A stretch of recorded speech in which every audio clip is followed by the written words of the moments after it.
I am a very simple man when it comes to video topics and just things that interest me in general. I always like the concept of two characters fighting again for whatever reason. I am a pretty big fan of the idea of Goku and Vegeta fighting again at the end of whatever arc Dragon Ball ends off eventually at, or Batman vs Superman happening again for the 100th millionth time. The idea of two characters fighting again because of X and Y reason is always a fascinating thing in fiction for me personally. And definitely when it comes to JoJo's and a lot of anime I like, I want to see rematches happen a lot. I just want to see Dio and Jotaro fight one more last time in an all-out brawl. No holds bars, no writing shenanigans, just these characters at their absolute strongest just duking it out to see, well, was part 3 just a fluke? Did Jotaro just get lucky? That's what I kind of want to answer here for you guys. Note, these two characters are basically hypothetical in a sense, as they technically don't really exist how I'm going to really format them here in this video. And what I mean by that is, this is a part 3 deal with all his vampiric abilities plus the world, with no weird writing shenanigans of, yeah, I have Jonathan's body now, I'm somehow weaker but somehow still technically stronger than my part 1 counterpart. I don't know what Araki was thinking, I don't really care. Versus a Jotaro from part 6 with all of his prime stats. So basically imagine part 3 Jotaro, but with all the experience and all the other parts that Jotaro was in, all collaborated into one form, being part 6 Jotaro. And a pretty big thing here to note is I am also making them in character. This isn't just going to be raw power scaling of just who is the strongest, that's who wins. No, I want actual character within this fight to actually determine who would actually win at their absolute most strongest. Basically, composite Jotaro versus composite Dio with character involved in this rematch fight. So I'm going to start off with Dio first because I feel like he's the most interesting here because he doesn't have a lot to talk about, but there's a lot to say about that little stuff. If anybody remembers part 1, we know that part 1 Dio was extremely powerful. His vampiric regeneration, his ice touch, his laser eyes, his hypnosis, a lot of his vampiric abilities were literally busted. One can assume here, and this is just headcanon, that the reason why Araki didn't give him his full kit is, well, he would have been grossly overpowered for part 3, as that is a lot of powers and abilities that part 3 Dio just didn't need. And the 3 biggest ones I need to talk about here are the only ones I think would matter in this fight, as the other ones wouldn't affect Jotaro because, well, they didn't affect Jotaro beforehand, but I think these 3 will. First being his actual vampiric regeneration at its highest slash strongest. If you thought part 3 Dio's regeneration was pretty powerful, nah, part 1 is ridiculously overpowered. And in full context, an actual vampire, regardless of it being Dio, literally just can't die whatsoever. In part 2 and in part 1, it is stated there is only 3 ways to kill a vampire: completely destroying their head and severing it from their body, Hamon, and the sun. And Dio has a track record of somehow just surviving the whole head part. With his fight with Jonathan, he literally was almost cut in 2 and his brain was literally in 2 places and still was able to function. How? I don't know. It's not really well explained, but I guess you could just chalk it up to his body was still connected to the other side and that was barely enough. It's a bit weird here with the whole idea of how to completely destroy a vampire's head. Maybe you have to literally destroy the brain itself. Could be up to interpretation here a little bit, and I am highballing the fuck out of this. Imagine Straitzo's regeneration that he used as a vampire and just slap that on Dio, as I would assume they would be basically able to do the same things as Straitzo basically was comparing the both of them in part 2. But yeah, Dio has some pretty powerful regeneration feats that basically almost leave him unkillable, and this is barely the tip of the iceberg. Freezing Touch is up next and is arguably part 1 Dio's strongest ability. Dio can control his body temperature to literal freezing points, and it will literally only take 2 seconds to completely freeze someone's body, and he is able to literally shatter them because now they are ice cold. It shows up very few times, but every time it does, it basically leads to somebody getting thrown into the garbage can because they are trash. And it does also have its utilities, as Dio is able to freeze another person's body to the ground if he so chooses, slash a whole myriad of other things. Ice Touch is really basic to understand, but extremely broken. Basically fits Araki's philosophy how abilities work. The more simple they are, the more powerful they are. And moving on, we have Dio's Ripper Eyes. Now, this one only ever shows up twice and doesn't do a lot. The only thing this ability is really doing for Dio, at least in this context, is just giving him a bit of range. That's about it. But it is a in-body built range ability that isn't knives. so I thought I would just mention it here just for the sake of his toolkit. And just a quick little side thing here, I would also like to bring up part 1 Dio's body manipulation. It shows up very rarely, even in part 6 with Poochie, but Dio can just body manipulate somebody. He kind of did it against Jonathan a little bit, and he's able to control Jonathan's body because he severed his head from his body and now uses it. So he has like some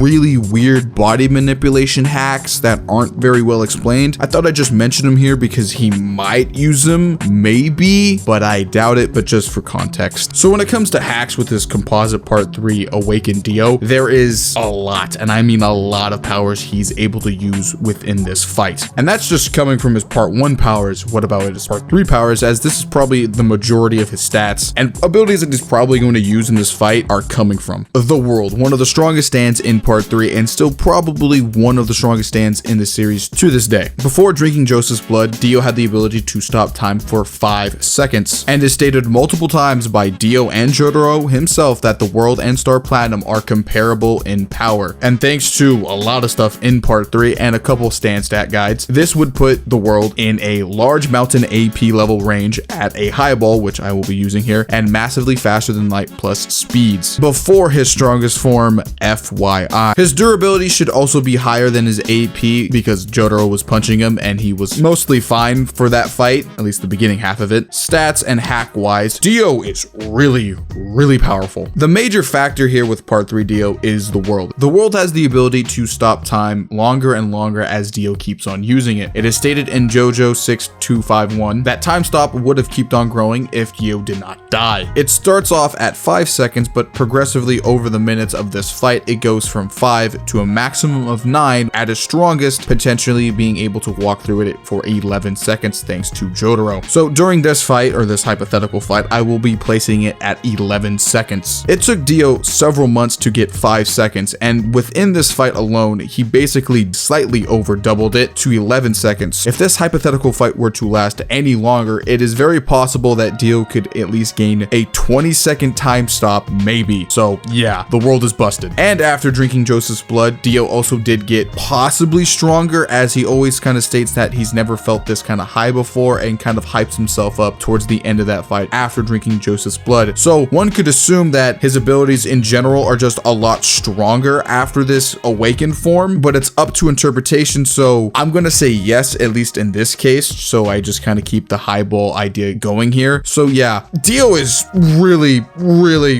busted in part 3, and once you start mixing it all together, a composite Dio is just monstrously powerful. Having stats that are possibly even stronger now because you're now in your awakened form, having an 11-second time stop, all your vampiric abilities probably at their maximum. Dio is an actual monster of a character with everything in his toolkit at his disposal. But how does Jotaro compare? While Jotaro might not have a lot of hacks, he still has Star Platinum the World, a stand with incredible speed and precision by its side, and is probably what it's most known for other than time stop, which it can stop time for 5 seconds. When it comes to its feats and statements, there's usually a couple you can bring up. One way to do it is to scale Jotaro off of all the Stardust Crusaders. Literally all of them say Jotaro is stronger than all of them except for Iggy, and that's just because Iggy is a dog and basically had no screen time. So with this idea in mind, any statements or feats any of the Stardust Crusaders could do implies that Jotaro could do them too, if not better, as a lot of people just scale him off of Polnareff, as Polnareff has a lot of feats in part 3 for whatever reason. Okay, Araki, I guess you like the Frenchman. Of course, the Sun feat, I bring it up so many times. You just basically use this feat statement that Polnareff did and just scale it to Jotaro, as Jotaro just is stronger than Polnareff, giving Jotaro before a Rage Amp large mountain level AP at its highest. When it comes to speed, you actually really don't need part 3 unless you actually want numbers or something. You can literally just use part 6 stand stats in either of them that show up, and they basically kind of just give you that Star Platinum is massively faster than light in terms of speed. And even in part 4, Yoshikage Kira even implies that Jotaro's speed with his attacks are so fast they slow down time, giving him a speed calc, or at least an area of massively faster than light plus. So you're looking at a stand that is packing some major power and speed and precision behind its attacks. And you also have to remember both of these stands are comparable to each other. So basically any feat that Jotaro can do here, Dio could do similar. Until the Rage Amp, which I'm going to make this full power Jotaro at. Enraged Jotaro is casually just breaking down Awakened Dio's body bit by bit every time he lands a punch, and at one point just makes him explode because he's that angry. While I can't give you an exact multiplier on how strong Jotaro gets here, at bare minimum, he'd have to be at least 2 to 4 times stronger than Awakened Dio. The only thing Jotaro here is lacking is, of course, the hacks. When comparing both of these time stop users' time stop, one is a lot better than the other per se.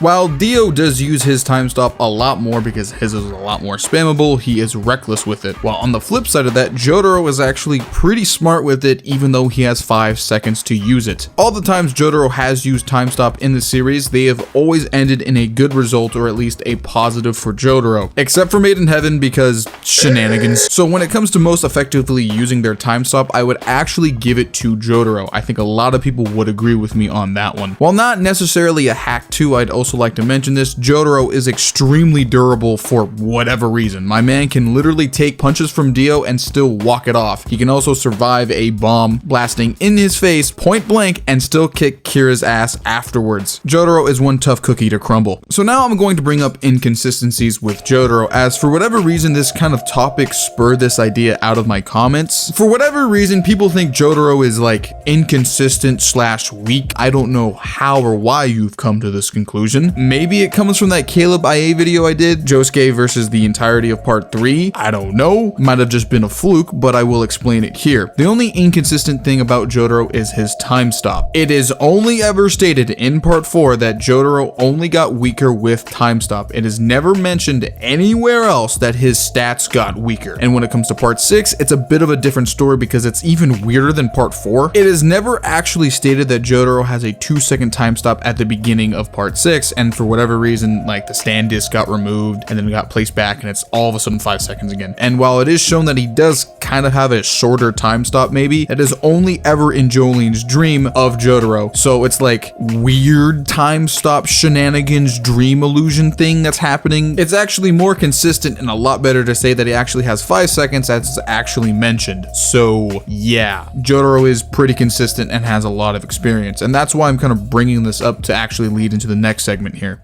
Jotaro Kujo has a lot of stand experience, as he's been probably stand fighting for an extremely long time. Jotaro at the start of part 3 was 17, and by the end of the series, being part 6 where he would last be shown, would be 40. He would at maximum would have 23 years of stand experience with Star Platinum the World. It is heavily emphasized that the Speedwagon Foundation asked Jotaro's help a lot. It is literally the entire plot of part 4. On top of that, the entire plot of part 6 was Jotaro leaving Jolene because he knew stands are dangerous and didn't want to put her in danger, as stand users attract other stand users. Even Polnareff implied that both of them actually did go on adventures after part 3, heavily implying that Jotaro was dealing with a lot of stand user fights in that 23-year period, or at least not being a present father at bare minimum, but his experience does show after part 3, especially during the sheer heart attack fight and Sea Moon. Jotaro is a very, very good stand user, so just because he loses time stop, or at least gets a shorter time stop in between 3 and 4, doesn't mean that he's somehow terrible. It's just, you know, he just sucks for whatever reason. He is extremely powerful still and is a really, really experienced stand user. And I think that's all for Jotaro. While there is little things that you could bring up, I don't think they necessarily matter within this fight because this is Jotaro at his strongest in a hypothetical composite form. So I don't think I need to bring up anything too small. So with both characters being set up, how is this fight going to play out? So how my thought process on this fight is going is, well, they're a lot more even than they were last time. For every advantage Dio got or power that Dio gets in this scenario, Jotaro has a way to counter it or at least fight back against it. And that would be vice versa with Dio as well, as Dio can counter a lot of what Jotaro can do. Jotaro throws a punch at Dio, Dio regenerates. Dio tries to throw a punch back at Jotaro, Jotaro's faster than him. He tries to time stop, the other one tries to time stop. This is why I'm bringing in character, as I feel like it's going to at least lead in some leeway for one of these characters. And I think it becomes pretty obvious who wins when character is involved.